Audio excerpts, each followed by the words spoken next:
Hay lazos forjados en sangre que desafían toda lógica, lazos que resisten décadas de silencio, años de devoción no dicha, sacrificios que debieron comprar libertad, pero que en su lugar pagaron algo mucho más oscuro. ¿Qué pasa cuando un hombre pasa 20 años salvando la vida de otro, solo para descubrir que la gratitud tiene fecha de caducidad? ¿Que la lealtad se puede medir en dólares? ¿Que, cuando llega la muerte, incluso las deudas más sagradas se olvidan?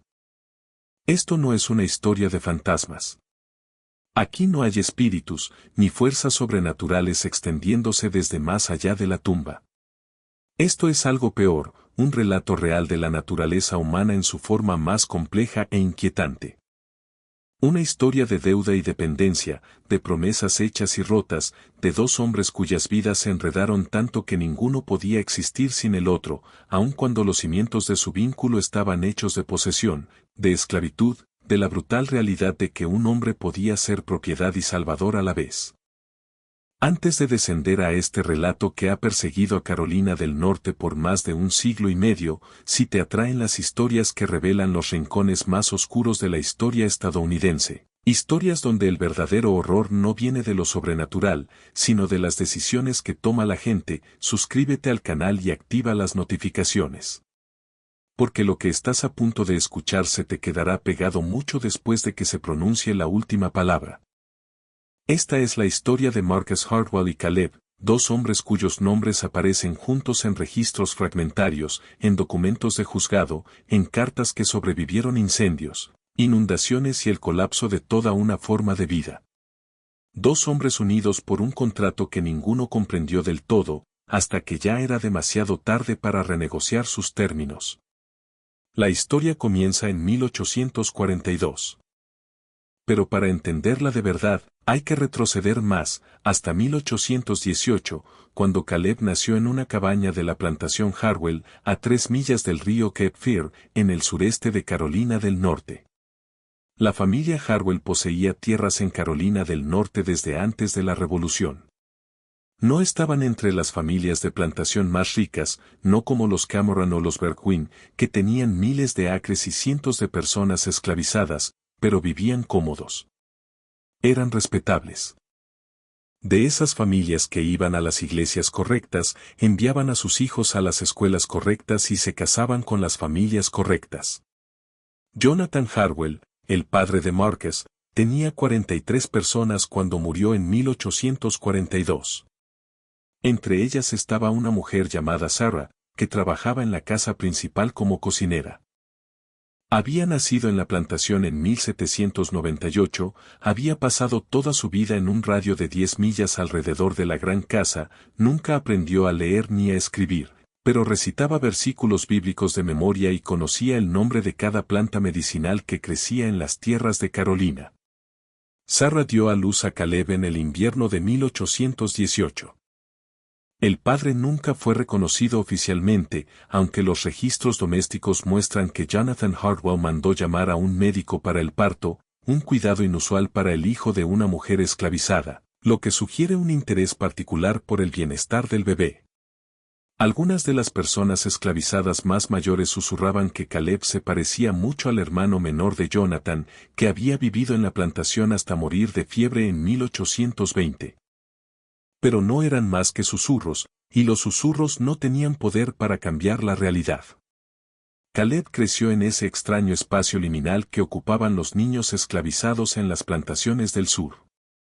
Hasta los 7 u 8 años, jugaba con Marcus y con la hermana de Marcus, Ellen. Su infancia aún no cargaba con todo el peso de la jerarquía racial que, con el tiempo, los separaría por completo.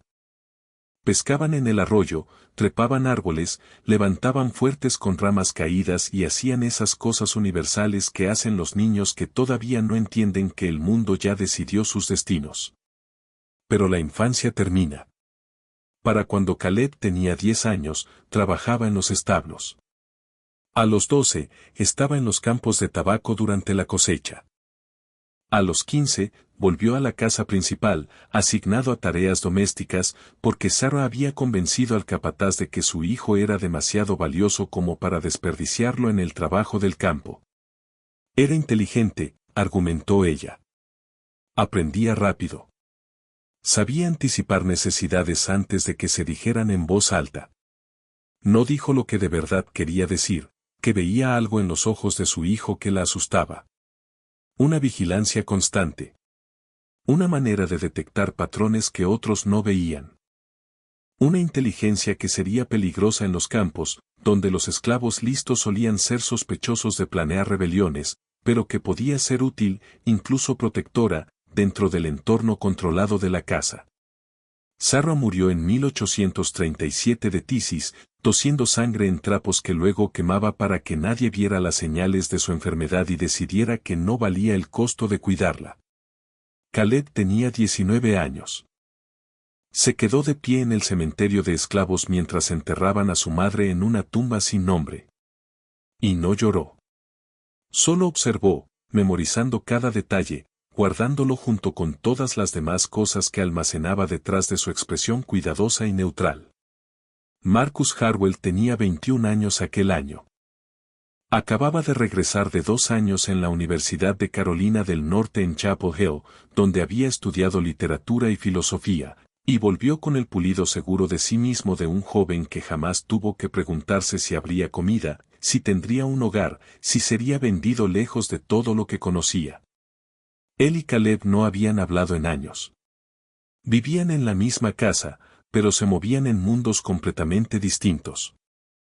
Marcus apenas reparaba en el joven que le llevaba el desayuno, que le limpiaba el cuarto, que permanecía atento durante las cenas para rellenar copas de vino. Ese era el orden natural. Así habían sido siempre las cosas. Y entonces murió Jonathan Harwell. La muerte de Jonathan no fue dramática. Simplemente no despertó una mañana de abril de 1842. El médico determinó que había sido el corazón. Tenía sobrepeso, era sedentario, propenso a ataques de ira que lo dejaban rojo y sin aliento. Su corazón, sencillamente, se rindió, como a veces lo hacen los corazones. A los 26, Marcus heredó todo, la plantación, las deudas, las 43 personas cuyas vidas ahora poseía por completo. También heredó los problemas de negocios de su padre. Jonathan había sido un mal administrador. Invirtió en proyectos que fracasaron, pidió préstamos apoyándose en futuras cosechas de tabaco que nunca dieron los resultados prometidos. Marcus se encontró ahogándose en obligaciones que nunca esperó enfrentar tan pronto y, sin comprender realmente cómo manejar una hacienda, cometió errores costosos. En esos primeros meses, Marcus se sentaba en el estudio de su padre, ahora su estudio, e intentaba darle sentido a libros de cuentas que jamás cuadraban. Revisaba facturas y pagarés, y sentía el pánico subiéndole por el pecho. Las paredes de la plantación, que antes parecían protección, empezaron a parecer una prisión.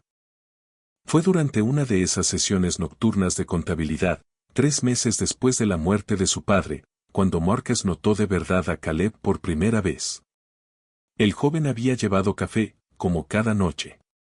Pero en vez de dejar la bandeja y marcharse, Caleb dudó. ¿Permiso para hablar, señor? Marcus alzó la vista, irritado por la interrupción. ¿Qué ocurre? El tabaco de Johnson, señor. En el libro, le están cobrando 3 centavos por libra más que el precio de mercado. Marcus lo miró fijo. ¿Qué has dicho? El tabaco de Johnson. La entrada del abril pasado. Está 3 centavos por libra por encima de lo que el señor Patterson pagó por la misma calidad. Vi las facturas cuando estaba archivando papeles en la oficina. Marcus bajó la vista al libro, con el pulso acelerado. Encontró la entrada. Hizo el cálculo. Caleb tenía razón. ¿Sabes leer?, preguntó Marcus, aunque en Carolina del Norte era ilegal enseñar a leer y escribir a las personas esclavizadas. No, señor, respondió Caleb con calma. Pero reconozco números y patrones. Mi madre me enseñó. Era una mentira, por supuesto. Sara le había enseñado a leer en secreto, usando una Biblia robada de la casa principal, instruyéndolo a la luz de una vela en su cabaña, cuando todos los demás dormían. Pero admitirlo pondría a ambos, bueno, a Caleb ahora, porque Sarah ya estaba muerta, en peligro. Marcus estudió al joven con ojos nuevos. ¿Has estado prestando atención a las cuentas de la casa? Archivo los papeles, señor. No puedo evitar notarlo. ¿Y notaste esta discrepancia? Sí, señor. Marcus se recostó en su silla.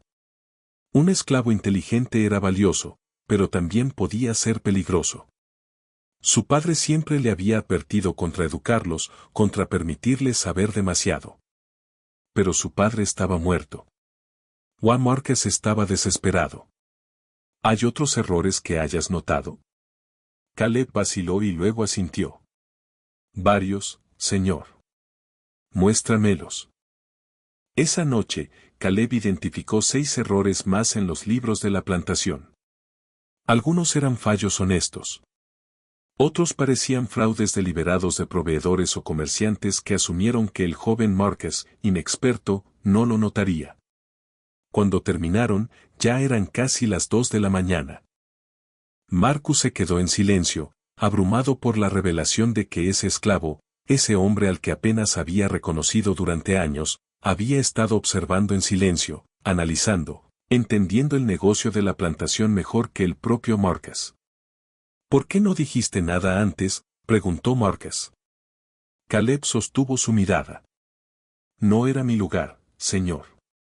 No, dijo Marcus en voz baja. Supongo que no lo era. Marcus hizo una pausa y tomó la decisión que terminaría por anudar sus vidas. Pero ahora lo será. A partir de hoy, me ayudarás con las cuentas, en silencio. No quiero que el capataz ni nadie más lo sepa, pero quiero que revises los libros y me digas lo que ves. ¿Puedes hacerlo? Sí, señor. Bien. Ahora, vete. Caleb se fue. Marcus permaneció en el estudio, mirando los libros de cuentas, sintiendo los primeros movimientos de algo que no sabía nombrar. No era amistad, eso sería imposible. Ni siquiera respeto, exactamente, sino un reconocimiento, la admisión de que aquel hombre, cuya vida le pertenecía, podía ser algo más que propiedad. Era un pensamiento peligroso, y Marcus lo apartó. Pero el arreglo continuó. En las semanas siguientes, la observación de Caleb le ahorró a Marcus miles de dólares. Detectó cargos fraudulentos, consiguió mejores precios con proveedores, por medio de Marcus, claro, un esclavo no podía negociar directamente, y ayudó a Marcus a entender los ritmos estacionales del cultivo del tabaco que su padre nunca le había explicado bien. Ese verano, Catherine Banner entró en la vida de Marcus. Tenía 19 años, hija de un prominente comerciante de Charleston, y visitaba a parientes en Wilmington cuando ella y Marcus se conocieron en un evento social de la iglesia. Era hermosa de ese modo específico en que se esperaba que lo fueran las mujeres sureñas de la época, hermosa, recatada, bien educada, instruida lo suficiente para ser interesante, pero no tanto como para resultar amenazante. Marcus la cortejó con la intensidad de un hombre que necesitaba algo estable en su vida, algo que tuviera sentido cuando nada más lo tenía. Se comprometieron en otoño y se casaron en diciembre de 1842, en una ceremonia que agotó los pocos ahorros que a Marcus le quedaban.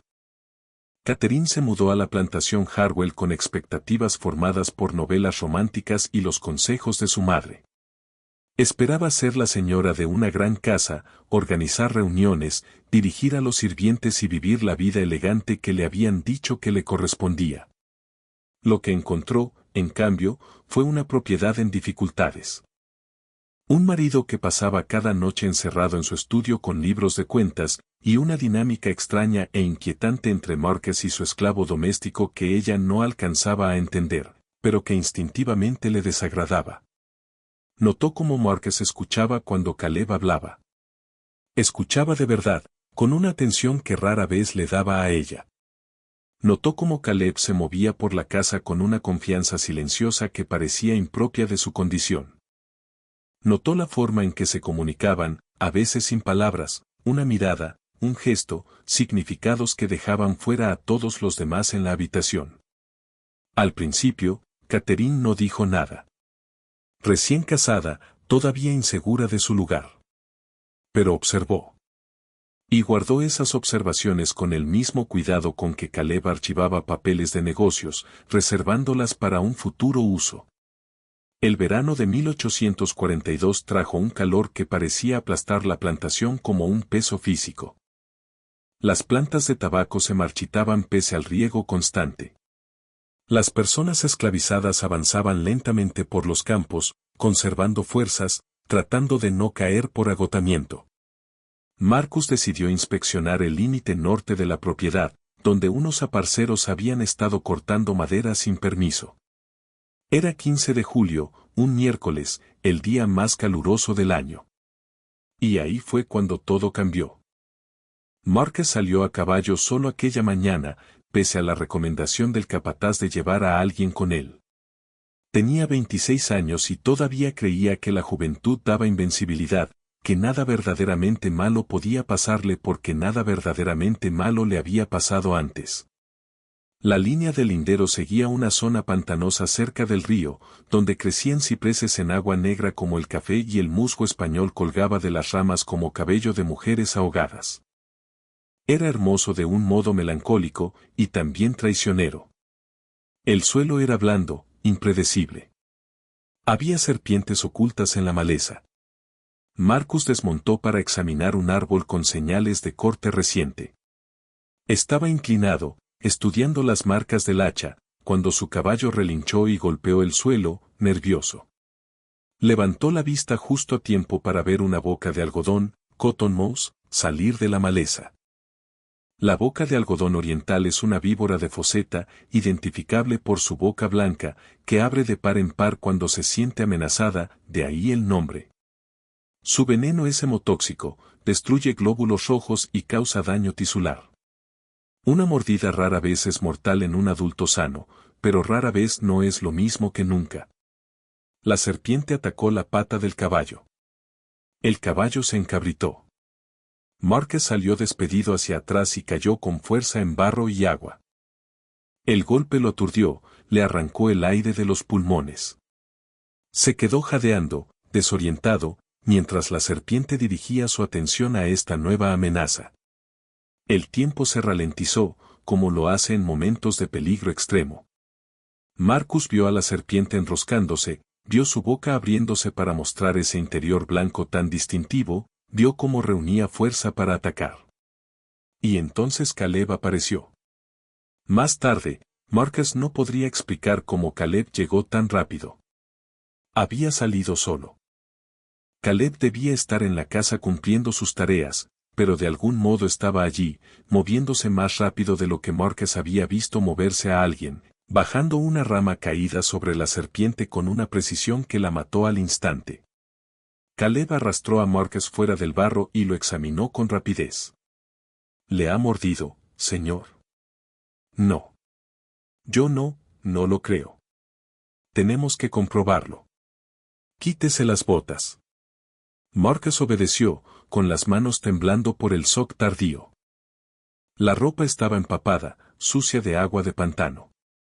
Caleb revisó cada centímetro de piel expuesta, buscando marcas de colmillos. No le ha mordido, confirmó. Pero debemos llevarlo a casa. Se golpeó la cabeza al caer. Marcus se tocó la nuca, la mano le salió manchada de sangre. El mundo se inclinó levemente. ¿Puedo montar? No, señor. Está confundido. Yo lo llevaré. Caleb ayudó a Marcus a subir al caballo y luego montó detrás. Regresaron a la plantación despacio. Caleb lo sostenía cuando Marcus se vencía. El sol caía sin piedad. Cuando llegaron a la casa, Marcus estaba medio delirante, murmurando sobre serpientes, barro y la aparición imposible de Caleb. Llamaron al doctor Cross desde Wilmington. Limpió la herida en la cabeza, más profunda de lo que parecía al principio, y declaró que Marcus había sufrido una conmoción. Reposo en cama. Silencio. Nada de estímulos. Fue Catherine quien explicó lo ocurrido, de pie junto a la cama mientras Marcus entraba y salía de la conciencia. El muchacho esclavo te siguió, dijo, con una dureza en la voz que Marcus, demasiado herido, no supo identificar. Le dijo al capataz que tenía el presentimiento de que no debías estar solo, de que algo iba mal. El capataz le ordenó volver al trabajo, pero te siguió de todos modos. Al parecer, lo hace. Te sigue cuando sales a montar. Marcus cerró los ojos. Me salvó la vida. Sí, dijo Catherine. Lo hizo. Su tono era indescifrable. El médico dice que, si la serpiente te hubiera mordido tan lejos de la casa, quizá no habrías llegado a tiempo para recibir tratamiento. Necesito darle las gracias. Lo posees, Marcus. Su vida es tuya. Solo estaba protegiendo tu propiedad, incluida la suya. Pero Marcus sabía que era más que eso. Caleb lo había seguido contra órdenes, arriesgándose a un castigo. Había estado vigilándolo. Protegiéndolo. ¿Por qué? Esa noche, después de que Catherine se acostó, Marcus mandó llamar a Caleb. Caleb se quedó en el umbral del dormitorio, inmóvil, con el rostro neutral. ¿Por qué me seguiste?, preguntó Marcus.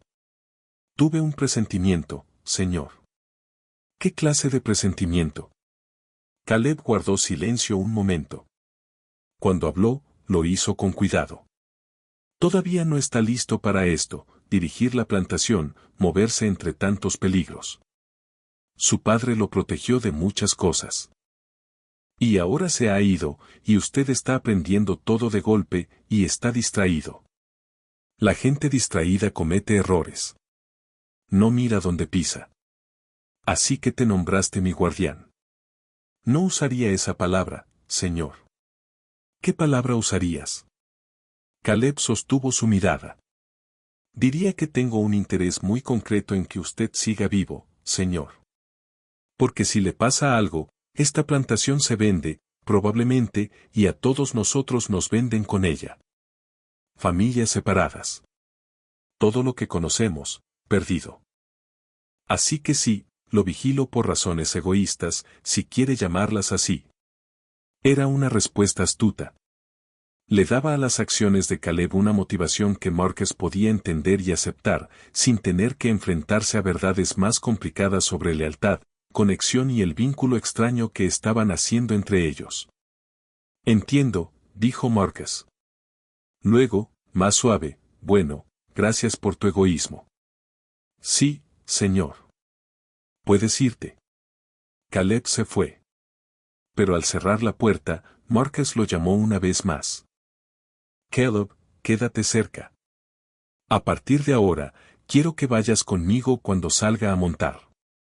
Pero cuando vaya al pueblo, dudó, sin saber cómo decirlo. Quiero tu egoísmo cerca.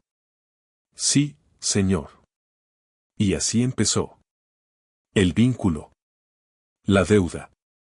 El arreglo que definiría sus vidas durante los siguientes 23 años. Si el incidente de la serpiente hubiera sido aislado, quizás se habría quedado como una anécdota más de plantación. Pero no lo fue. En los meses y años siguientes, apareció un patrón imposible de ignorar. Marcus Harwell parecía extraordinariamente desafortunado, o marcado para el desastre. Octubre de 1842. Un incendio estalló en el granero de tabaco a las 2 de la mañana. Nunca se determinó la causa. Tal vez una lámpara mal apagada. Tal vez tabaco humeante. Tal vez un incendio provocado por alguien con rencor contra los Harwell. Fuera cual fuera la causa, el resultado habría sido catastrófico si Caleb no hubiera olido el humo. Despertó a toda la casa, organizó a las personas esclavizadas en brigadas contra el fuego y ayudó a Marcus a coordinar el esfuerzo para contener las llamas.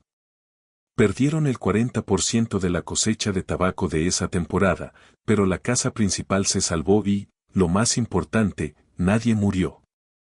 El investigador del seguro sospechó. Los incendios eran comunes en el país del tabaco y el fraude de seguros también.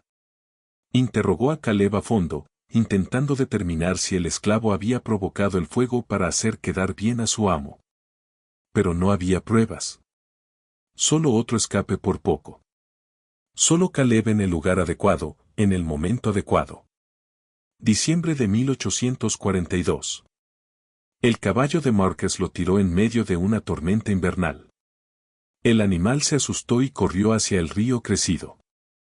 Si hubiera llegado al agua con Marcus aún montado, ambos se habrían ahogado. Caleb alcanzó las riendas justo a tiempo, calmando al caballo con un toque que rozaba lo sobrenatural. Marzo de 1843. Marcus comió ostras en una cena de negocios en Wilmington.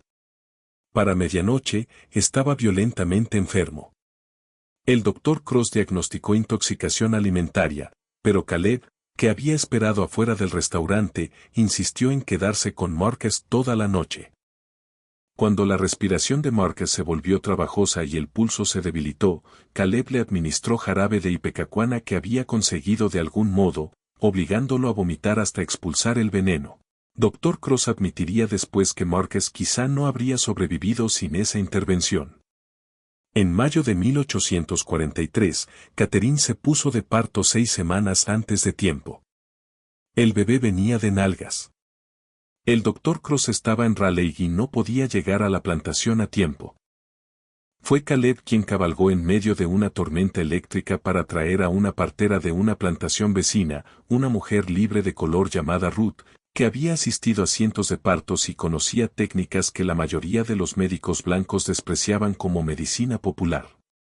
Ruth salvó tanto a Catherine como al bebé, una niña a la que llamaron Eleanor, en honor a la hermana fallecida de Marcus. Catherine odiaba de verle a Caleb su vida y la vida de su hija. Odiaba la forma en que Marcus miraba a Caleb con algo cercano al asombro. Odiaba la deuda que crecía con cada incidente. Para 1844, el patrón era innegable, Marcus seguía vivo gracias a Caleb, no una sola vez, sino muchas. Y con cada rescate, con cada escape por poco, el vínculo entre ellos se profundizaba de maneras que incomodaban a todos a su alrededor. Las demás personas esclavizadas lo notaron. Llamaban a Caleb la sombra y se mantenían a distancia. Algunos creían que tenía poderes especiales, que los espíritus lo protegían. Otros pensaban que simplemente era demasiado inteligente para su propio bien y que, tarde o temprano, pagaría el precio por destacar. Los vecinos blancos también lo notaron.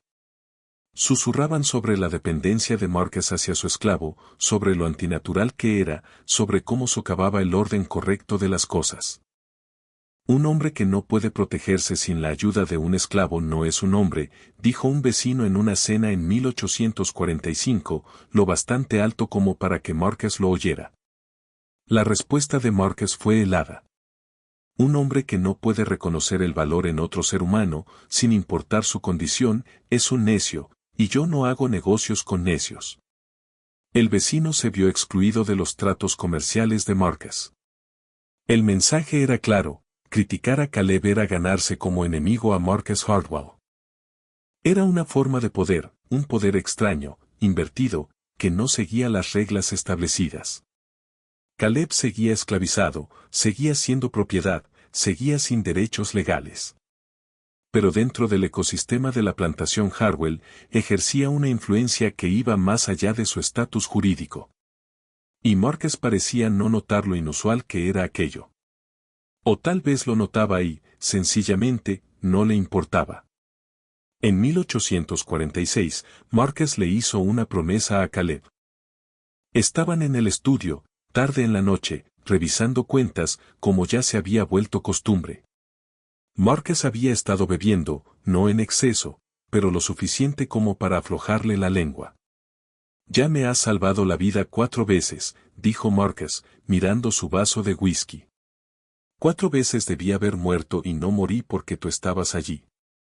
Solo hago lo que hay que hacer, señor. No. Es más que eso. Tú, Marcus luchó por encontrar las palabras. Me estás manteniendo con vida, Caleb, a propósito. Todo el tiempo. Como si fuera tu misión. Quizá lo sea, señor. ¿Pero por qué? ¿Qué ganas tú con eso? Caleb guardó silencio un largo momento. ¿Qué quiere usted que yo gane con eso? La pregunta quedó suspendida entre ambos, cargada de posibilidades no dichas. Libertad, dijo Marcus por fin. Deberías obtener tu libertad. De eso se trata, ¿no? Te la estás ganando. No me estoy ganando nada, señor. Soy propiedad. Todo lo que hago le pertenece a usted automáticamente. Pero no debería. Marcus se inclinó hacia adelante, con los ojos intensos. Voy a hacerte una promesa, Caleb. Por cada año que te quedes conmigo, por cada año que sigas siendo leal, apartaré dinero. $200 por año. Cuando hayas acumulado lo suficiente, cuando te hayas probado más allá de toda duda, te daré los papeles de manumisión y el dinero que he guardado. Lo suficiente para empezar una vida como hombre libre. ¿Lo entiendes? La expresión de Caleb se mantuvo neutral, pero algo le parpadeó en los ojos: esperanza, escepticismo, miedo. ¿Cuántos años, señor? 20. 20 años de servicio leal y tendrás $4,000 y tu libertad. 20 años. Caleb tenía 28 años. Eso significaba que tendría 48 antes de ver la libertad, casi toda una vida de servicio por algo que debía haber sido su derecho de nacimiento. Pero era más de lo que la mayoría de las personas esclavizadas llegaban a recibir. Era una promesa, aunque lejana. Lo entiendo, señor, dijo Caleb en voz baja. Bien. Haré que lo redacten por escrito. Con testigos. Legal. Marcus nunca lo redactó por escrito. Nunca lo hizo atestiguar. La promesa quedó entre ellos, verbal y, por lo tanto, imposible de exigir. Si fue un descuido o una ambigüedad deliberada, ni siquiera Marcus habría sabido decirlo. Pero la promesa se hizo, y ambos hombres vivieron bajo su peso durante los siguientes 19 años. El tiempo se movía de otra manera en la plantación Harwell. Los días se difuminaban en ciclos interminables de siembra y cosecha, calor y lluvia, trabajo y descanso. Pero para Marcus y Caleb, el tiempo se contaba en incidentes, momentos en los que la muerte extendía la mano y era apartada. 1847, Marcus casi se ahoga en el río Cape Fear cuando su bote volcó durante una excursión de pesca. Caleb lo sacó del agua y realizó el procedimiento que hoy conocemos como respiración de rescate, devolviendo a Marcus del borde de la muerte por quinta vez. 1848, una serpiente de cascabel dentro de la bota de Marcus. Caleb la vio antes de que Marcus metiera el pie. 1849, carne echada a perder en la cena, que habría causado una enfermedad grave, quizá mortal. Caleb detectó el olor y retiró en silencio el plato de Marcus antes de que pudiera comer. 1850, una cincha floja en la silla de montar de Marcus que habría provocado una caída a galope tendido. Caleb la ajustó en el último instante. Cada incidente podía explicarse: coincidencia, suerte, hipervigilancia nacida de años de observar y proteger. Pero, vistos en conjunto, formaban un patrón que sugería algo más. Como si la muerte misma estuviera acechando a Marcus Harwell y solo Caleb se interpusiera entre él y la tumba. La plantación prosperó durante esos años. La habilidad empresarial de Marcus, afinada por las observaciones y los consejos de Caleb, lo hizo rico. Amplió sus tierras, compró mejor equipo e incluso adquirió 10 personas esclavizadas más cuando una plantación vecina quebró. Catherine tuvo 2 hijos más, un hijo en 1848 que murió de fiebre antes de cumplir un año y otra hija en 1850 que sobrevivió. El duelo por la muerte de su hijo abrió una grieta entre Marcus y Catherine que nunca se cerró del todo. Ella lo culpó por trabajar demasiado, por preocuparse más por la plantación que por su familia. Él la culpó a ella por asfixiar al niño, por no llamar al médico a tiempo. Ninguno culpó a la fiebre que había matado a miles de niños en todo el sur. Necesitaban a alguien a quien culpar y se eligieron el uno al otro. En realidad, Marcus se estaba refugiando en su relación con Caleb. No sexualmente, no hay pruebas de ese tipo de intimidad. Pero sí emocionalmente. Caleb era la única persona que entendía la presión que Marcus sentía, el peso constante de la responsabilidad, el miedo de que todo pudiera derrumbarse en cualquier momento. Caleb se convirtió en el confesor de Marcus, su consejero, su protector, su amigo. Aunque Marcus nunca habría usado esa palabra, porque la amistad implicaba igualdad, y eso era imposible entre amo y esclavo. Pero, si no era eso, ¿qué otra cosa podías llamar a una relación en la que un hombre confía su vida al otro una y otra vez? ¿En la que pasan horas juntos cada día hablando de problemas y soluciones? ¿En la que desarrollan una comunicación abreviada que excluye a todos los demás? Catherine vio cómo ese vínculo se profundizaba con un resentimiento cada vez mayor. Intentó hablarlo con Marcus una vez, en 1851. No es natural, dijo. La forma en que dependes de él. La forma en que lo escuchas. La gente habla, Marcus. ¿Qué hablen? Dicen que valoras a un esclavo más que a tu propia familia. No entienden. Entonces ayúdame a entender. Explícame por qué pasas más tiempo con Caleb que con tu esposa e hijos. Marcus la miró con unos ojos que contenían a la vez frustración y algo parecido a la lástima. Me has salvado la vida 7 veces, Catherine. 7 veces. Sin él, tú serías viuda. Nuestros hijos serían huérfanos. Todo lo que tenemos se habría perdido. ¿Cómo no voy a valorar eso? Podrías liberarlo. Si estás tan agradecido, dale su libertad y déjalo ir. Lo haré. Cuando sea el momento adecuado. ¿Cuándo es el momento adecuado para hacer lo correcto? Marcus no tuvo respuesta, porque la verdad era que no podía imaginar su vida sin Caleb. La protección, sí, pero también la compañía, la comprensión, la presencia de alguien que lo veía con claridad y aún así se quedaba. Era adicto a ser salvado, y Caleb era su salvación. 1852 trajo sequía y tensión. La cosecha de tabaco sufrió. Las plantaciones vecinas empezaron a vender a sus personas esclavizadas para cubrir deudas. El ambiente en toda Carolina del Norte estaba inquieto, mientras los rumores de secesión y guerra empezaban a circular entre los dueños de plantaciones que temían la interferencia del norte en su forma de vida. En agosto de ese año ocurrió el 8º incidente de salvamento. Marcus inspeccionaba las plantas de tabaco en el campo del sur, masticando un caramelo duro para espantar el hambre. El caramelo, sabor limón e importado de Charleston, se le atoró en la garganta con violencia repentina. No podía respirar, no podía pedir ayuda. La vista empezó a nublársele a medida que la falta de oxígeno se imponía. Cayó de rodillas, arañándose la garganta. Caleb corrió desde unos 50 metros, se colocó detrás de Marcus y realizó lo que hoy llamamos la maniobra de Heimlich. Aunque no se nombraría oficialmente hasta 100 años después, rodeó a Marcus con los brazos, cerró el puño y empujó hacia arriba en el punto blando debajo de las costillas con una precisión practicada. El caramelo salió disparado de la garganta de Marcus. El aire volvió a entrarle a los pulmones. William, el cuñado de Marcus, vio toda la escena desde el borde del campo. Lo que William vio fue a un esclavo con los brazos alrededor de su amo. A un esclavo golpeando a su amo. A un esclavo en una postura que, desde lejos, parecía violencia más que rescate. La acusación llegó esa misma noche. William irrumpió en la casa, con el rostro enrojecido por el alcohol y una furia que creía justa.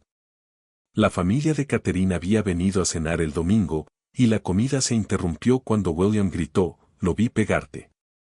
William señaló a Caleb, que estaba apoyado contra la pared del comedor, listo para servir vino. Ese esclavo te puso las manos encima, te golpeó. Es intolerable, Marcus. Imperdonable. Hay que azotarlo. Mejor aún, venderlo. Venderlo al sur, donde saben cómo tratar a los esclavos insolentes. El comedor quedó en silencio. La madre de Catherine se llevó un pañuelo a los labios. Su padre se recostó en la silla, observando para ver cómo respondería Marcus. Marcus se puso de pie lentamente. Su voz, cuando habló, era peligrosamente baja. Me salvó la vida por 8ª vez. Me estaba ahogando. Sin su intervención, habría muerto en ese campo, ¿y tú quieres que lo castigue por eso? Te puso las manos encima. Para salvarme. No importa. El principio. Marcus lo interrumpió. El principio es que estoy vivo otra vez gracias a él. Y si alguna vez, sugieres hacerle daño, no volverás a poner un pie en mi propiedad. Tú, ni nadie de tu familia. Catherine soltó un jadeo. Su madre empezó a llorar. El rostro de su padre se oscureció de ira. Estás eligiendo a un esclavo por encima de tu propia familia, dijo William, incrédulo. Estoy eligiendo la vida por encima de la muerte. Estoy eligiendo la razón por encima del prejuicio. Estoy eligiendo. Marcus se detuvo antes de decir algo todavía más dañino. Fuera. Todos ustedes. Fuera de mi casa. Se fueron. La familia de Catherine no volvió a visitar la plantación Harwell durante 5 años, y la historia se extendió por todo el condado. Marcus Harwell había defendido públicamente a un esclavo contra su propia familia. Las consecuencias sociales fueron inmediatas y severas. Dejaron de llegar invitaciones. Las relaciones comerciales se enfriaron. Catherine fue excluida de las sociedades de damas. Sus hijas empezaron a ser despreciadas por otras familias de plantación. Marcus había roto una regla no escrita: la solidaridad blanca siempre debía estar por encima de cualquier relación con personas esclavizadas, sin importar las circunstancias. Pero Marcus no se disculpó. No intentó reparar puentes. Simplemente se replegó aún más en el mundo cerrado de la plantación, con Caleb a su lado. Esa noche, a solas en su estudio, Marcus sacó un libro de cuentas que guardaba en un cajón con llave. Allí había estado registrando cada incidente de salvamento con meticuloso detalle. 15 de julio de 1842, serpiente boca de algodón, propiedad del río. 3 de octubre de 1842, incendio en el granero de tabaco. 12 de diciembre de 1842, caballo desbocado hacia el río. 8 de marzo de 1843, ostras envenenadas, Wilmington. 22 de mayo de 1843, parto difícil de Catherine. Y así sucesivamente, hasta 8 entradas. Añadió una 9ª línea. 17 de agosto de 1852, asfixia, campo de tabaco del sur. Entonces hizo algo que nunca había hecho antes. Calculó el valor monetario de su propia vida. Si hubiera muerto en 1842, Catherine habría heredado una plantación endeudada que quizá valía $20,000. Pero como vivió, como tuvo 16 años más para construir, expandirse y prosperar, la plantación ahora valía más de $80,000. Caleb, gracias a sus intervenciones, había generado $60,000 en valor. Y Marcus le había prometido $4,000 por 20 años de servicio. La matemática era obscena. La desigualdad, abrumadora. Marcus cerró el libro y lo guardó bajo llave. Había cálculos demasiado incómodos como para mirarlos de frente. Los años 1850 pasaron envueltos en una niebla de tensión creciente: la ley Kansas, Nebraska, Bleeding Kansas, la decisión Dred Scott, el ataque de John Brown a Harper's Ferry. Cada evento empujaba a la nación más cerca de la guerra, y todos lo sabían. Marcus siguió prosperando, incluso mientras crecía el costo social de su dependencia de Caleb. Se volvió un extraño entre los suyos, demasiado poco convencional en su trato hacia las personas esclavizadas como para ser plenamente confiable, demasiado exitoso como para ser totalmente expulsado. Caleb envejeció hasta entrar en los 40. El cabello comenzó a encanecerle en las sienes. Se le marcaron líneas alrededor de los ojos por décadas de observar, esperar, proteger. Se movía por la casa como un fantasma, siempre presente, nunca intrusivo, viendo todo y diciendo poco. Las demás personas esclavizadas lo miraban con una mezcla de admiración y resentimiento.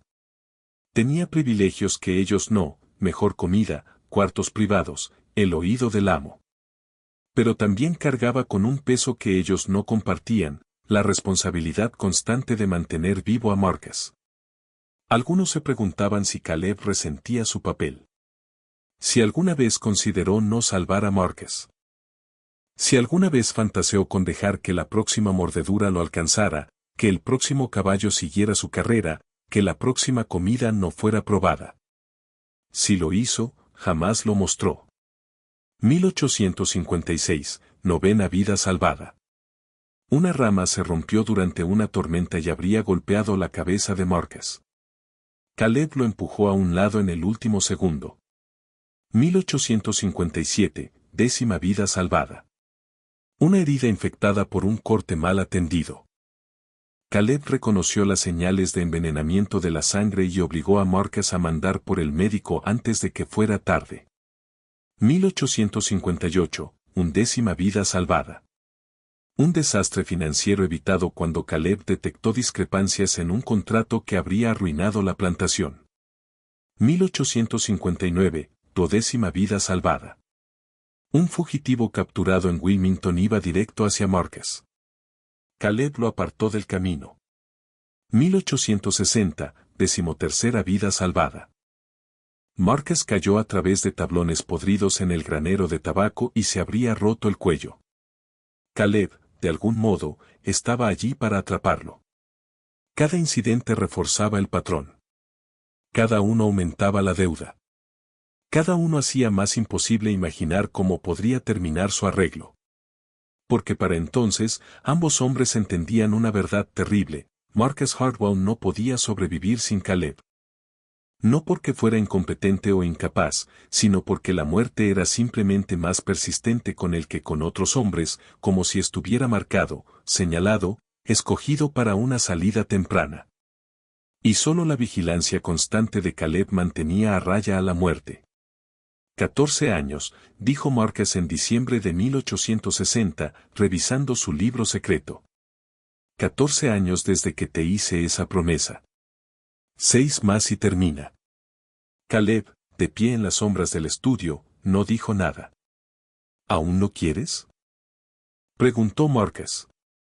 Tu libertad, ¿recuerdas siquiera lo que eso significaría ya? Cada día, señor. ¿Qué harás cuando por fin te entregue los papeles? Iré al norte, supongo. Buscaré trabajo. Viviré en calma. ¿Lo harás? Marcus dudó. ¿Alguna vez pensarás en esto, en mí, en estos años? La expresión de Caleb era indescifrable. Supongo que pensaré en ello bastante, señor. Espero que no me odies por haberte tomado tanto de tu vida. El odio no sirve, señor. Consume demasiada energía. No era perdón, pero tampoco condena. Era algo intermedio, una aceptación cansada de circunstancias que ninguno de los dos había elegido, pero que ambos tuvieron que vivir. Cuando Carolina del Norte se separó de la Unión en mayo de 1861, Marcus tenía 45 años, demasiado mayor para el servicio militar activo. Su pierna ortopédica, todavía usada desde la lesión por mordedura de serpiente 19 años antes, le daba una justificación adicional para quedarse en casa. Pero la guerra llegó a él de todos modos. La leva confederada se llevó al capataz de la plantación y a varios de los hombres esclavizados más jóvenes. La comida escaseó cuando el ejército confederado requisó cosechas. El bloqueo de la Unión estranguló el comercio. La moneda confederada se desplomó. Y las personas esclavizadas empezaron a huir. Al principio fueron pocos, 1 o 2 personas desapareciendo en la noche, rumbo a las líneas de la Unión en la costa de Carolina del Norte. Marcus no los persiguió. Se dijo a sí mismo que era porque no podía pagar cazadores de esclavos.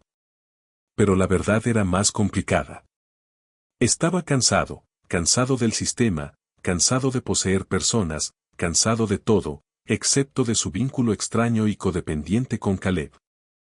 Para 1862, casi la mitad de las personas esclavizadas de la plantación habían escapado. Los campos de tabaco quedaron en barbecho. La casa principal empezó a mostrar señales de abandono. Catherine se llevó a sus hijas a Charleston a principios de 1861, supuestamente para quedarse con su hermana hasta que terminara la guerra. Escribía de vez en cuando, cartas breves y formales, con información pero sin calidez. Marcus entendió que su matrimonio había terminado en todo menos en el nombre. Catherine no regresaría. No mientras Caleb siguiera allí. No mientras Marcus siguiera eligiendo a su hombre esclavizado por encima de su familia. En septiembre de 1862 ocurrió el 15º incidente de salvamento. Desertores de ambos ejércitos merodeaban por el campo, hombres desesperados que habían abandonado sus unidades y ahora sobrevivían a base de robo y violencia.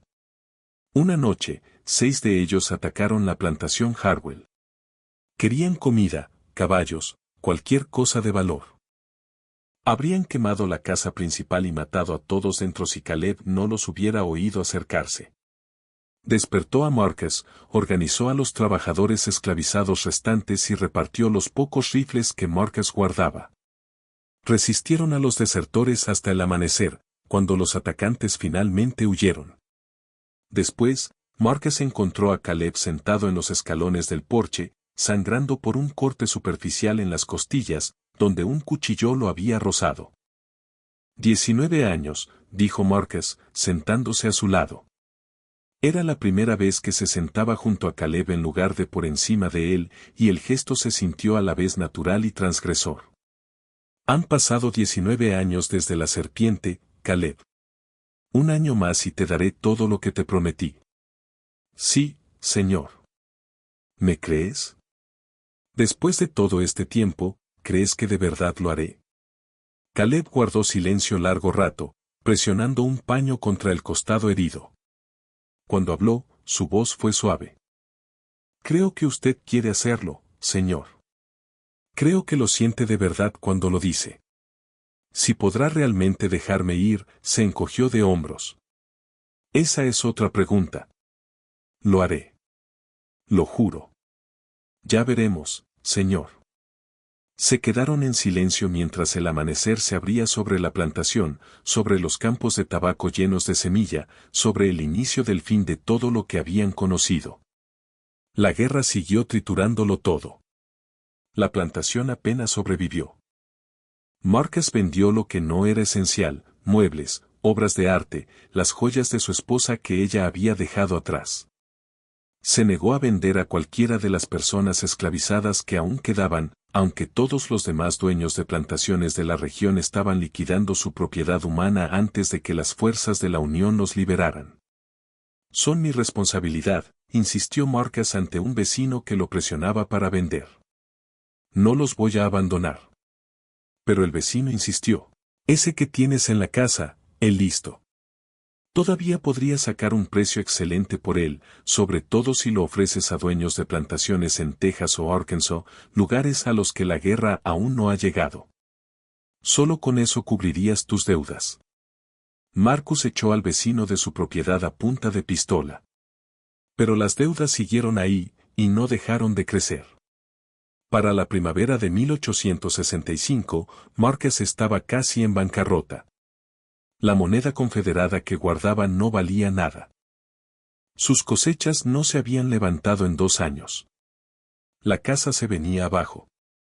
Y entonces Lee se rindió en Appomattox. La guerra había terminado. La confederación estaba muerta. Y a Marcus le quedaba una última promesa por cumplir. Mayo de 1865 llegó con un calor impropio de la temporada. El aire se sentía pesado, opresivo, como si la propia atmósfera estuviera conteniendo el aliento. Marcus mandó llamar a Caleb a su estudio el 18 de mayo. La habitación estaba casi vacía. Se había vendido todo el mobiliario, salvo un escritorio y 2 sillas. Se sentaron uno frente al otro y, por primera vez en 23 años, Marcus no se colocó en una posición elevada por encima de Caleb. En ese instante, eran casi iguales. 23 años, dijo Marcus. Has estado conmigo 23 años. Me has salvado la vida. Consultó su libro secreto por última vez. 18 veces. 18 veces habría muerto si no fuera por ti. Sacó un documento del cajón del escritorio. Hice preparar esto antes de la guerra. Papeles de manumisión. Legales. Firmados. Con testigos. Eres libre, Caleb. Te lo has ganado 1000 veces. Caleb tomó los papeles, recorriendo las palabras con una mirada que, en secreto, había aprendido a leer décadas atrás. Eran auténticos, legales. Se sostendrían ante cualquier tribunal. Hay dinero, continuó Marcus. En una cuenta en Wilmington. Lo he ido apartando, como te prometí. Hizo una pausa, revisando otro documento. Son $3,800. No son los 4,000 que prometí, pero se acercan. Con la inflación y la guerra, en realidad valen más de lo que habría valido la promesa original. Caleb se quedó mirando las cifras. Era más dinero del que la mayoría de las personas esclavizadas veía en toda su vida, suficiente para empezar una vida real. Suficiente para comprar tierra, levantar una casa, vivir como debe vivir un hombre libre. ¿Por qué ahora?, preguntó Caleb en voz baja. Porque prometí 20 años de servicio leal y voy 3 años tarde. Pero más vale tarde que nunca. No me refiero a eso. ¿Por qué ahora, en concreto? ¿Por qué hoy? Marcus bajó la mirada hacia sus manos. Porque el mundo ha cambiado. Porque la esclavitud se está acabando, lo queramos o no. Respiró hondo. Porque estoy cansado, Caleb. Cansado de este sistema. Cansado de poseer personas. Cansado del peso de todo esto. Y porque mereces ser libre mientras aún tengas edad para disfrutarlo. Caleb tenía 47 años. No era joven, pero todavía no era viejo. Si tenía suerte, quizá le quedaban 20 o 30 años. Años que por fin podrían ser suyos. ¿Qué harás?, preguntó Caleb, después de que yo me vaya. Reconstruir. Intentar salvar lo que queda de la plantación. Catherine podría volver, aunque lo dudo. Si no vuelve, me las arreglaré solo. Usted nunca ha estado solo, señor. No en 23 años. No, dijo Marcus. Supongo que no. Le sostuvo la mirada a Caleb. No sé si puedo sobrevivir sin ti. No lo digo por dramatismo. De verdad no lo sé. Me has mantenido con vida tanto tiempo que he olvidado cómo protegerme. Aprenderá o morirá, dijo Caleb. De cualquier modo, ya no será mi responsabilidad. Las palabras fueron duras, pero Marcus las reconoció como verdad. Durante 23 años, Caleb había cargado con el peso de la supervivencia de Marcus. Y ahora ese peso se levantaba.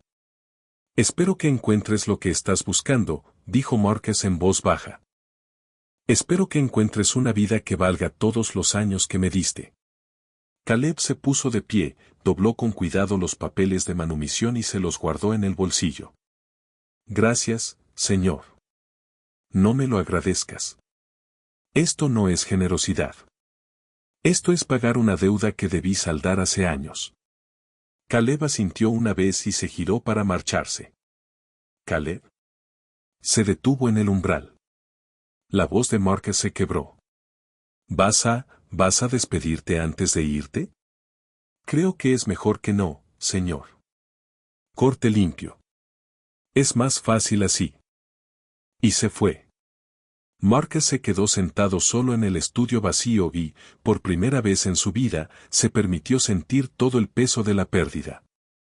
Pero había un segundo documento que Marcus había preparado, un documento guardado en otro cajón, bajo llave, donde nadie lo vería. Una escritura de compraventa, fechada el 23 de mayo de 1865, por un esclavo varón, de aproximadamente 47 años, inteligente y sano, para ser vendido a un tratante llamado Jackson, de Mississippi, por la suma de $800. Marcus había organizado esa venta semanas antes, incluso mientras preparaba los papeles de manumisión de Caleb.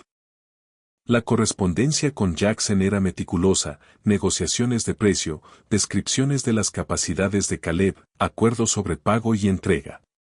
La venta estaba programada para el 23 de mayo, 5 días después de que Marcus pensaba darle la libertad. ¿Por qué? ¿Por qué Marcus liberaría a Caleb con una mano y lo vendería con la otra? La respuesta es complicada, inquietante, y revela algo esencial sobre la naturaleza de la dependencia y la desesperación. Marcus sabía, en algún nivel, que no podía sobrevivir sin Caleb. Quizá no físicamente, pero sí emocionalmente. El vínculo entre ambos se había convertido en el centro de su vida, y no soportaba la idea de que terminara. Pero también sabía que debía cumplir su promesa. Tenía que darle a Caleb la libertad que se había ganado. La solución que produjo su lógica torcida fue esta. Darle a Caleb una libertad falsa. Dejar que creyera que era libre. Dejar que se fuera y, 5 días después, ejecutar la venta que, legalmente, anulaba la manumisión. Los papeles de Caleb no valdrían nada porque ya habría sido vendido. El comprador, Jackson, tendría un reclamo legal. Caleb sería capturado, devuelto a la esclavitud, y la conciencia de Marcus quedaría tranquila porque, técnicamente, lo había liberado. Simplemente no había funcionado.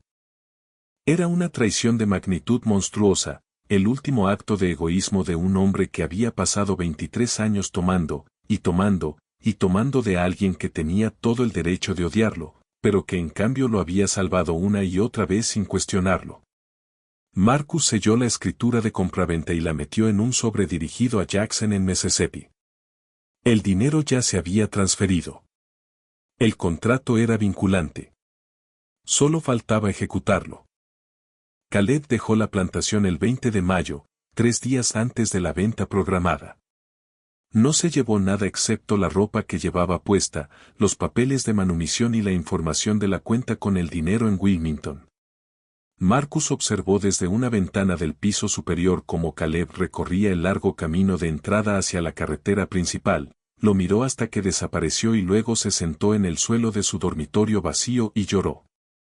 Por primera vez en su vida adulta, Marcus Hartwell estaba completamente solo.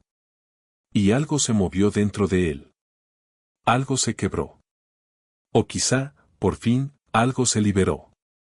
Fue a su escritorio, recuperó el sobresellado que contenía la escritura, lo miró durante largo rato y entonces lo quemó. Lo llevó a la cocina, le prendió fuego y vio cómo el papel se encogía, se ennegrecía y se convertía en ceniza. Vio cómo su traición se volvía humo. No sabía por qué lo hizo. Ni siquiera podía explicarse ese impulso a sí mismo. Tal vez la conciencia, por fin, se imponía. Tal vez era agotamiento. Tal vez era el reconocimiento de que algunas deudas no pueden sostenerse para siempre, de que ciertos vínculos deben soltarse incluso cuando destruyen a quien los suelta. Fuera cual fuera la razón, Marcus quemó el documento de venta y, con él, cualquier reclamo legal sobre Caleb. Caleb era verdaderamente libre. Pero Marcus no se lo dijo. No mandó aviso.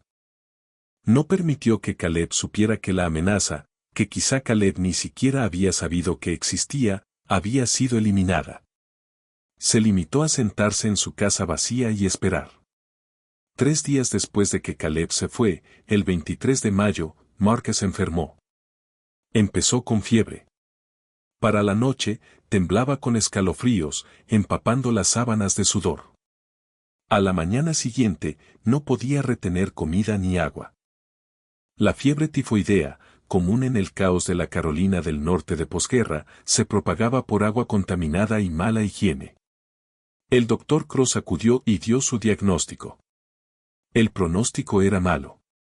Marcus tenía 50 años, debilitado por años de privaciones de guerra.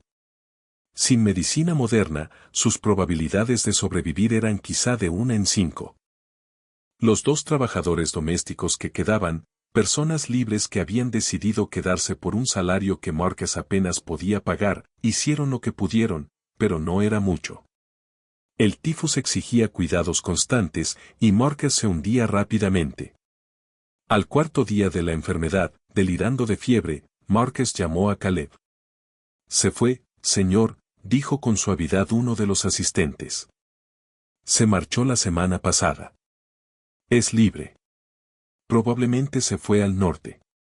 No, balbuceó Marcus, con la mirada perdida. No, él no se iría. Él sabe que lo necesito. Siempre lo sabe. Vendrá. Me salvará. Siempre me salva. Pero Caleb no vino. ¿Por qué habría de hacerlo? Era libre. Tenía sus papeles, su dinero. Tenía toda una vida esperándolo lejos de la plantación que lo había retenido 47 años. A menos que Caleb nunca se hubiera ido. A menos que hubiera estado allí todo el tiempo, mirando, esperando. La teoría que se ha transmitido durante generaciones de familias locales es esta: Caleb no se fue al norte. Se quedó en la zona, escondido en los bosques cerca de la plantación. Estuvo allí cuando Marcus quemó la escritura. Estuvo allí cuando Marcus cayó enfermo. Estuvo allí viendo cómo Marcus lo llamaba una y otra vez. Y Caleb tomó una decisión. 18 veces había salvado la vida de Marcus. Se había interpuesto entre él y la muerte una y otra vez, cargando con el peso de la supervivencia de su amo durante 23 años. Ahora, por fin, tenía su libertad. Y Marcus se estaba muriendo, llamándolo, necesitándolo una vez más. Caleb podría haberlo salvado. Una vez más. Un último rescate. En lugar de eso, observó y dejó que Marcus muriera. No con violencia. No con veneno ni asfixia ni ningún acto directo. Solo con ausencia, retirando la protección que había ofrecido durante tanto tiempo. Fue la venganza definitiva. No asesinato, sino permiso. Permiso para que la muerte, por fin, se llevara al hombre al que venía buscando desde 1842. O quizá no fue venganza en absoluto. Quizá fue misericordia, liberar a Marcus de su dependencia, liberarse él mismo de la obligación que había definido toda su vida adulta. Quizá fue simplemente un hombre eligiéndose a sí mismo, por fin, después de décadas de elegir a otro. Nunca lo sabremos, porque Caleb no se lo contó a nadie. Desapareció después del 23 de mayo de 1865 y no volvió a ser visto en Carolina del Norte. Marcus Harwell murió el 23 de mayo de 1865, a las 3 de la tarde. El Dr. Cross registró la causa de muerte como fiebre tifoidea. El funeral fue pequeño, solo el Dr. Cross, los dos trabajadores domésticos y un ministro que apenas conocía a Marcus. Avisaron a Catherine, pero no llegó a tiempo para el entierro. Llegó una semana después para encargarse del patrimonio, que consistía sobre todo en deudas y una casa en ruinas. Fue Catherine quien encontró el libro privado de Marcus, donde había registrado cada incidente en el que le salvaron la vida. 18 entradas, cada una con fecha y descripción. Y en la última página, una nota escrita de puño y letra por Marcus, redactada poco antes de enfermar. Lo liberé.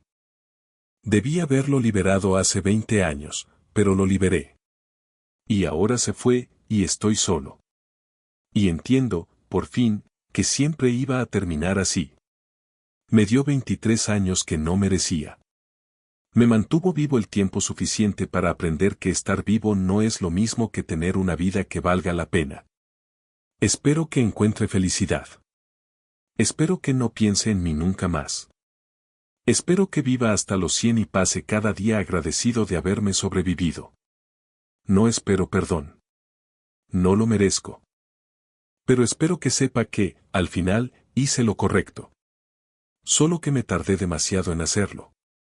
Catherine también encontró correspondencia de un tratante de esclavos llamado Jackson, cartas negociando la venta de Caleb. Pero no encontró ninguna escritura de compraventa, ninguna prueba de que la transacción se hubiera completado. Solo negociaciones que parecían haber terminado de golpe. Contrató investigadores para encontrar a Caleb, para advertirle, para asegurarse de que estuviera a salvo, para quizá incluso ofrecerle una compensación adicional como una especie de disculpa póstuma de parte de Marcus. Pero Caleb había desaparecido por completo. El dinero en la cuenta bancaria de Wilmington nunca fue retirado. La cuenta permaneció intacta durante años hasta que el banco finalmente lo reclamó como fondos no cobrados. O bien Caleb nunca intentó acceder a él, o se había ido lo bastante lejos al norte como para que regresar a Wilmington fuera imposible, o quizá no quiso el dinero, quizá habría sentido que era demasiado parecido a un pago por algo que nunca debió requerir pago. Quizá quiso construir su nueva vida totalmente en sus propios términos, sin el dinero de Marcus anclándolo al pasado. La plantación se vendió en 1866. Catherine regresó a Charleston con sus hijas y, con el tiempo, volvió a casarse. Murió en 1891, llevándose a la tumba cualquier conocimiento adicional que tuviera sobre Marcus y Caleb. El nuevo dueño convirtió la plantación en una operación maderera. La casa principal se incendió en 1874. La leyenda local dice que fue un incendio provocado por antiguos esclavizados que no querían que el lugar siguiera en pie como monumento a su sufrimiento. Hoy no queda nada de la plantación Harwell, salvo algunas piedras de cimientos y un marcador histórico que menciona a la familia de Pasada. Pero la historia sobrevivió con los años. Surgieron distintas versiones. Algunos decían que Caleb escapó a Filadelfia, donde vivió con un nombre supuesto y murió como hombre libre en 1910, a los 92 años, rodeado de hijos y nietos que nunca supieron que había nacido en esclavitud. Otros afirmaban que nunca salió de Carolina del Norte, que vivió en el bosque, como un ermitaño atormentado por el recuerdo de Marcus llamándolo, que murió en la década de 1880 y fue enterrado en una tumba sin nombre en algún punto de la cuenca del río Cape Fear. La versión más oscura, susurrada pero nunca confirmada, decía que Caleb fue capturado por cazadores de esclavos pese a llevar papeles de manumisión, que Jackson, el tratante, de algún modo lo encontró y lo reclamó igual, usando documentos falsificados, que Caleb murió en Mississippi en 1867, todavía esclavizado pese a todo. Pero la versión más persistente, la que se volvió parte del folclore local, es la que habla de una elección. Que Caleb se quedó cerca de la plantación esos últimos días. Que escuchó a Marcus llamándolo. Que se quedó en el bosque oyendo a su antiguo amo suplicar ayuda por última vez y eligió alejarse. No por odio. Ni siquiera por venganza. Sino por una comprensión simple y profunda, que había pagado su deuda por completo, que ya había dado suficiente, que se había ganado el derecho de elegirse a sí mismo. Si esta versión es cierta, y nunca sabremos si lo es, entonces el último regalo de Caleb a Marcus no fue salvación, sino liberación, el fin del vínculo codependiente que los había sostenido a ambos y los había atrapado a ambos durante 23 años. A veces, el mayor acto de misericordia es dejar que alguien enfrente su destino en soledad. A veces, la libertad no consiste solo en ganar derechos. Consiste en retirar responsabilidades que jamás debieron ser tuyas. La historia de Marcus Harwell y Caleb existe en fragmentos, registros de plantación, escrituras de compraventa, cartas, notas médicas del Dr. Cross, correspondencia de Catherine, testimonios de quienes vivieron en la plantación y transmitieron relatos a sus descendientes. Pero la verdad emocional, el porqué detrás del qué, sigue siendo esquiva. ¿Por qué Caleb se quedó tanto tiempo? ¿Por qué salvó a Marcus una y otra vez cuando podría haberlo dejado morir y quizá haber conseguido su libertad antes? ¿Fue cálculo estratégico, miedo a las consecuencias, una forma retorcida de afecto? ¿O algo totalmente distinto, un sentido de propósito que la esclavitud no logró apagar del todo, aunque intentara aplastar cada otro aspecto de su humanidad? Y Marcus, su dependencia de Caleb era una forma de respeto, por deformada que fuera. ¿Le importaba de verdad Caleb como persona? ¿O simplemente lo valoraba como la herramienta que lo mantenía con vida? ¿Quemó Marcus la escritura de venta por conciencia, o por reconocer que no quería vivir en un mundo en el que hubiera consumado esa traición final? Estas preguntas no tienen respuestas limpias. Y quizá eso sea apropiado, porque la relación entre Marcus y Caleb nunca fue limpia. Se construyó sobre un cimiento obsceno, la propiedad de un ser humano por otro. Y ninguna cantidad de dependencia mutua o afecto extraño podía hacer menos obsceno ese cimiento. Lo que sí podemos afirmar con certeza es esto. Dos hombres vivieron y murieron de maneras profundamente moldeadas el uno por el otro. Uno era dueño del cuerpo del otro. El otro era dueño de la supervivencia del primero. Y al final, cuando todos los lazos legales se rompieron por fin, ninguno de los dos pudo existir como había existido antes. Marcus murió solo, llamando a alguien que no estaba allí. Y Caleb, fuera donde fuera, cualquiera que fuese la vida que construyó, cargó con el peso de 18 rescates, 23 años de vigilancia y la decisión final de dejar que la muerte entrara cuando llamó por última vez. El esclavo que salvó la vida de su amo 18 veces en 23 años y fue vendido, o casi vendido, el mismo día en que murió. Excepto que así no terminó del todo la historia, ¿verdad? Porque Marcus murió. Pero Caleb vivió. Y quizá ese sea el verdadero final. No la traición. No la muerte. Sino la supervivencia. Caleb sobrevivió a Marcus, sobrevivió a la esclavitud, sobrevivió al peso de ser la salvación de alguien más. Y fuera donde fuera, se llamara como se llamara, viviera lo que viviera, era libre. Por fin. Completamente libre. Aunque la libertad significara llevar recuerdos que nunca terminarían de irse. Aunque significara preguntarse a veces si había hecho lo correcto al alejarse. Aunque significara vivir con la certeza de que sostuvo la vida de un hombre en sus manos y, al final, eligió soltarla. Ese es el final más verdadero, el que no ofrece resolución, ni cierre, ni moralejas fáciles. Solo un hombre alejándose de 23 años de servidumbre y eligiendo, por primera vez en su vida, dejar que otro se salve a sí mismo, o no. Porque ya no era su responsabilidad. Y la libertad, en última instancia, es el derecho a decir, ya no es mi carga. Ya no es mi responsabilidad. Ya no es mi problema. Ya he dado suficiente. Se acabó. Si esta historia se te quedó pegada, si te descubres pensando en los vínculos que formamos y en los precios que pagamos por ellos, si te preguntas por las miles de historias no contadas como esta, enterradas en el registro histórico, suscríbete a este canal. Porque la historia no trata solo de nombres famosos y grandes batallas. Trata de personas como Marcus y Caleb, cuyas vidas se cruzaron de maneras que revelaron verdades incómodas sobre la naturaleza humana, sobre el poder, sobre las deudas que contraemos y sobre cómo las pagamos, o no las pagamos. La historia de Marcus Hartwell y Caleb está documentada en fragmentos dispersos por archivos de Carolina del Norte y Carolina del Sur. La verdad completa de lo que ocurrió entre ellos, la realidad emocional bajo los documentos legales, permanece imposible de conocer. Pero las preguntas siguen. ¿Qué le debes a alguien que te ha salvado la vida? ¿Qué le debes a alguien que ha sido dueño de tu vida?